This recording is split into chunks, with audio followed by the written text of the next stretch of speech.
En montagne à présent, la mode sur les pistes cet hiver, c'est le ski parabolique. Un ski plus facile, comme on dit, pour ceux qui sont encore loin du niveau olympique. Ce ski change effectivement beaucoup de choses, les sensations, mais aussi les virages. Et vous allez le voir, tout ou presque est dans la spatule. Stéphanie Pérez, Thierry Isaac. Si vous êtes un skieur moyen, si vous avez essayé le surf vainement, sans pouvoir éprouver les sensations grisantes des dieux de la neige, le ski parabolique pourrait bien changer votre vie. Les skis paraboliques sont extrêmement larges aux extrémités, spatules et talons. Qu'est-ce que ça apporte?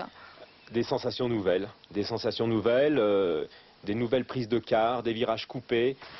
Les virages en dérapage ne généraient pas de grands frissons chez les skieurs moyens, c'est vrai. Les fabricants l'ont bien compris. Ils se sont donc creusé la tête pour relancer les ventes d'un marché du ski qui perdait un peu de vitesse.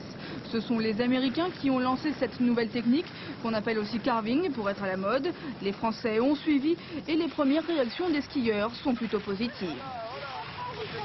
Moins fatigant, moins d'appui dans le virage et donc c'est plus souple, enfin moins agressif. C'est plus simple.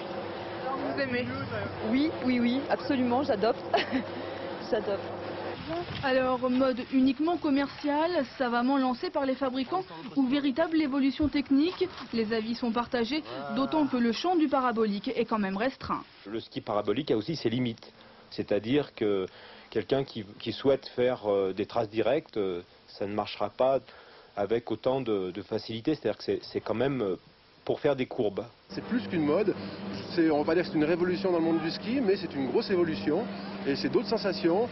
Il ne faut pas tellement non plus le comparer au ski traditionnel, les gens vont rechercher autre chose avec. Aux États-Unis, les skieurs, eux, ont fait leur choix. Le parabolique représente aujourd'hui 80% du marché américain.